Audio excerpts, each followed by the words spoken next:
So hello everyone, welcome back to another topic of dentistry. Today we will be discussing about the permanent maxillary central incisor, how it looks and how we carve it, okay, on max block. So let's get started. So as we all the first evidence of calcification. What is calcification? Calcification is deposition of hard substances over the tooth structure. So it is seen at 3 to 4 months of age, and enamel is completed at the 4 to 5 years of age. Eruption into oral cavity is at 7 to 8 years of age, and root is completed by the age of 10 years. Okay. After the tooth erupts into oral cavity, after a period of 2 years, the root is completed. Okay. Then these are the basic like dimensions given here. They are recommended for carvings only because each individual doesn't have the exact measurements mentioned here. Okay, so these measurements are recommended for carving purpose only. Okay, so some basic terminologies are also here, like the length of the crown from cervical end to the tip, it is 10 to 10.5 mm. Remember, it is in mm, not centimeter. Okay, then the length of the root is 13 mm. Okay, this is the facial aspect. Facial is nothing but the labial aspect. Okay, so labial aspect, crown is 10 to 10.5 mm and root is 13 mm. Okay, and then mesodistal diameter of the crown, mesodistal dimension is this. Okay, this mesodistal diameter, it is 8.5 mm. Okay, then at cervix, mesodistally it is 7 mm. At cervix, like at the neck of the tooth, it is 7 mm. Okay, then buccolingually or labiolingually, it is, yes, as you can see here from the mesial aspect, the labiolingual diameter of crown is 7 mm. Okay, 7 mm at the point of contact or at the highest convexity level. Okay, it is 7 mm. Then at cervix it is 3 point it is 6 mm. Okay, then from distal aspect, as you can see, the cervical line here or the crown bends incisally from the crown, from the root. Okay, so this portion is known as the curvature. Okay, so curvature of cervical line. Mesially it is 3.5 mm and distally it is 2.5 mm. Okay, 3.5 mm and 2.5 mm mesial distal respectively. So mesial have a more line of curvature. Okay, then distal. Okay, then moving. So now we will be discussing the different aspects of our tooth: labial, lingual, mesial, distal, and the incisal aspects. How the tooth looks from different aspects. Okay, these points are very important for carving. Based on these points only, you people are going to carve. Okay, so from the labial aspect, how does a tooth looks? Okay, suppose this is a 1 2. Sorry, 1 1. Okay, this is 1 1. Tooth number is 1 1. Okay, then if we draw a line which is parallel to the long axis, okay, or the midline, this will be the long axis of our tooth. Okay, and this is mesial surface and this is distal surface. Okay, so mesial surface, from labial aspect, if we see crown, the mesial surface is convex. Okay, this is mesial surface which is convex, and distal surface is more convex than mesial. Why? Because they follow a arch, like how the arch is, they follow that pattern. Okay, so the distal surface is more convex than the mesial surface, and incisal edge, as you can see here, incisal edge, this incisal edge which is straight and regular, it is not bending anywhere.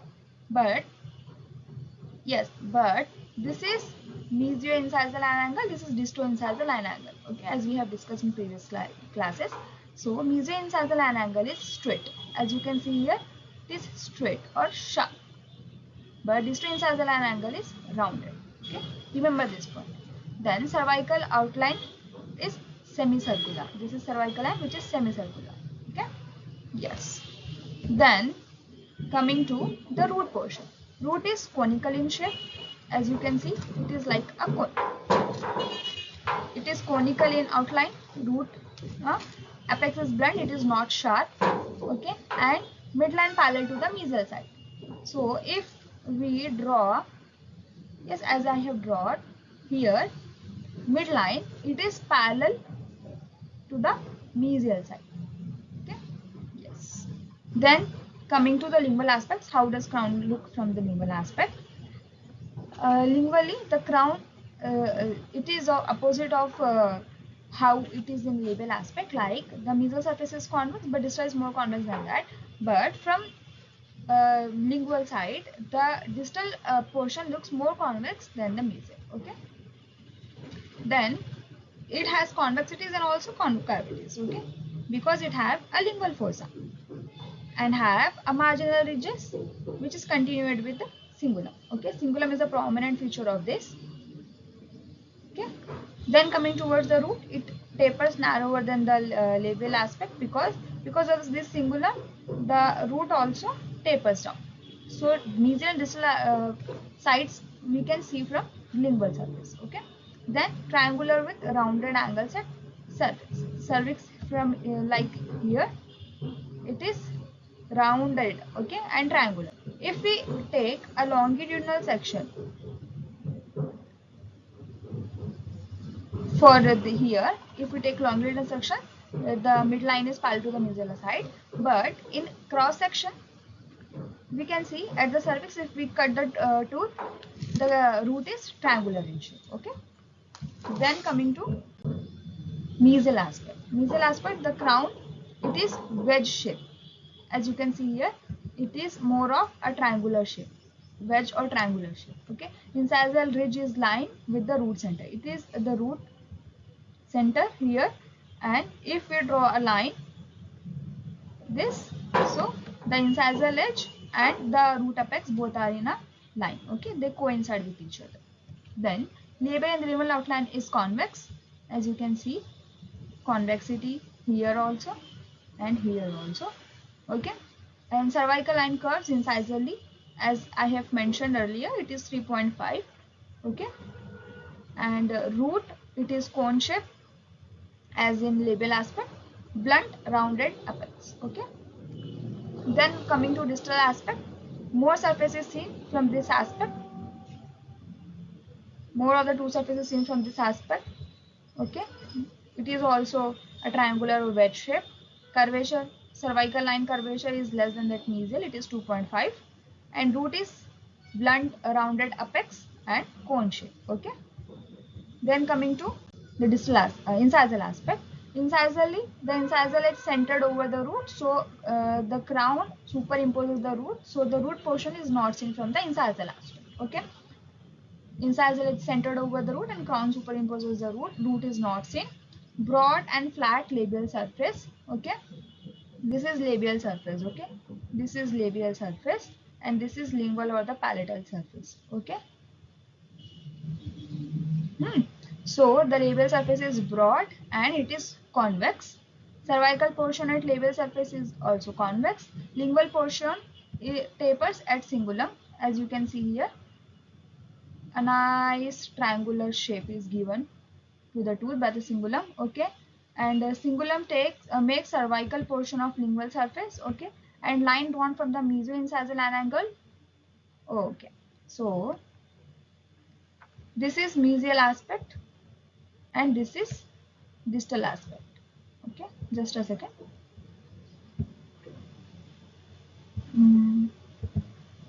Yeah, so this is mesial aspect. Okay, and this is distal aspect. If we draw a line from the mesioincisal line angle towards the center of a cingulum, and if we draw a line from the distoincisal line angle toward the center of the cingulum, the mesioincisal line angle means like mesioincisal line is more than the distoincisal to the cingulum. Okay, remember this point.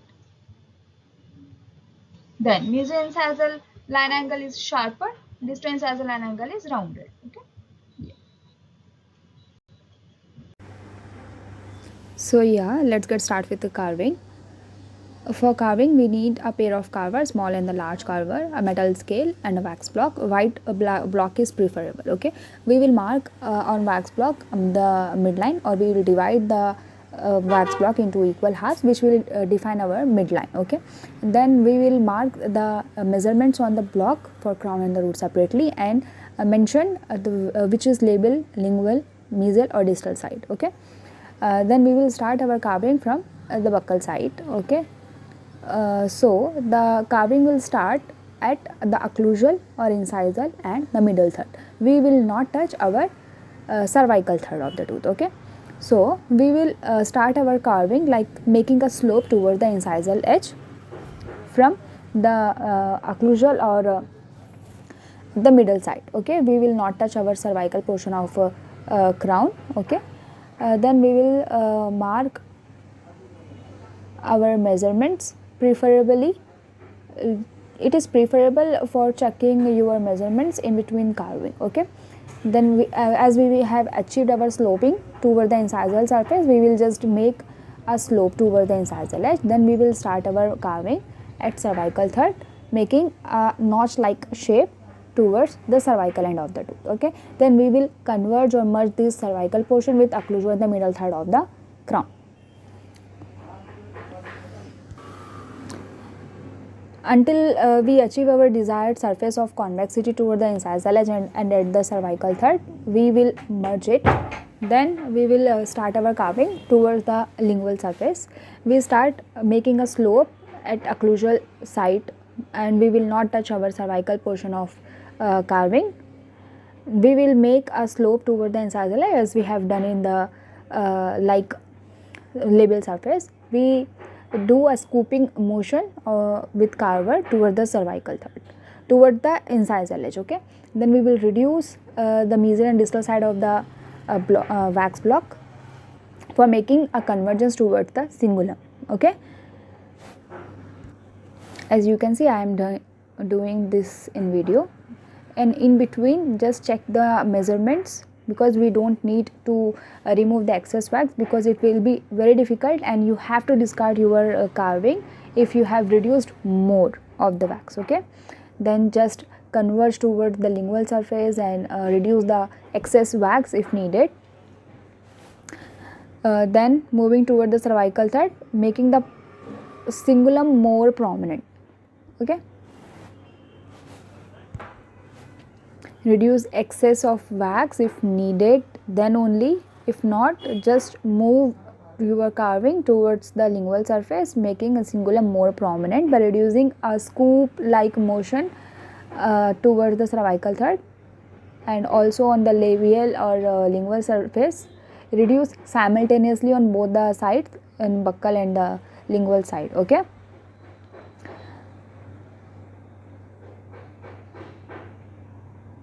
then for the lingual fossa, we will just remove the wax in scooping motion towards the incisal edge.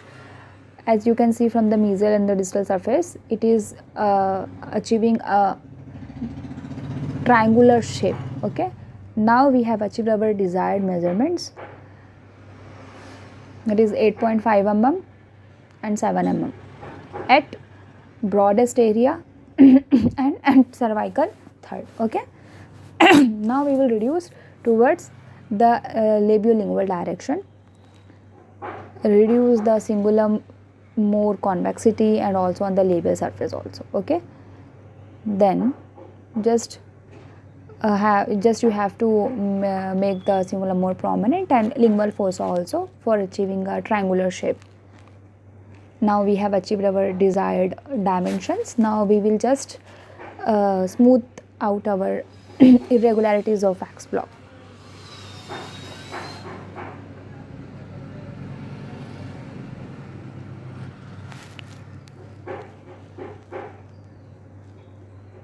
Now moving towards the root portion, just reduce the sharpened edges of wax block. Okay, but be careful while carving the root, because it can make your carving look good or it can destroy your whole of the carving. Okay, just reduce the excess, just converge your root portion with the crown portion. Don't do it in hurry burry. Okay, just smoothen out very carefully. Okay, Yes, and one more point here, you don't need to show your blunt end of apex until or unless the lecturer tell you to do so. Okay.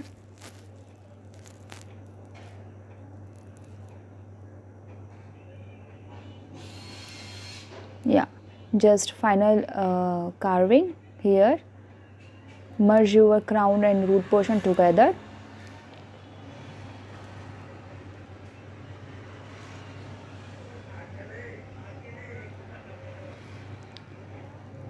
Yes, and giving a conical shape to your root. Smoothen out any irregularities of wax. Now it's time for your lingual fossa to be carved. You can carve it before or after the crown root carving. I prefer you to use the scoop end of your carver. Okay, just don't dig your lingual fossa so deep, it will look very odd. Just scoop out some of your lingual fossa surfaced wax. Okay, and also in between just merge your whole marginal ridges with the lingual fossa and cingulum. Okay, now for curvature at cervical end, just measure 3.5 mm at mesial end and draw a line like a curve with your sharp tip of carver. Okay, same as in distal side, on distal side also. Okay, just merge your crown and the root portion together with the curvature, line of curvature. Okay, as you can see here in video, very smooth hand, very light pressure. Okay, yes, and after drawing a line of curvature, you just need to merge that line of curvature with your crown and the root portion, otherwise it will look very odd. It will look like you have drawn something which separates the crown and the root portion from each other. Okay, just finally round end with your disto-incisal line angle. Okay, don't touch your meso-incisal line angle.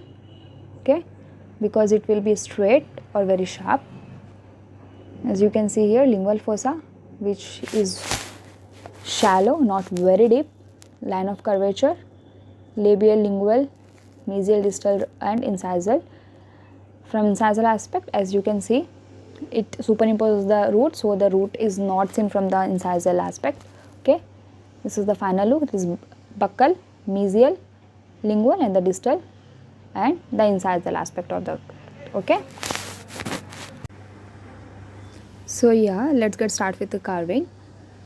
For carving, we need a pair of carvers, small and the large carver, a metal scale and a wax block. White block is preferable. Okay, we will mark on wax block the midline, or we will divide the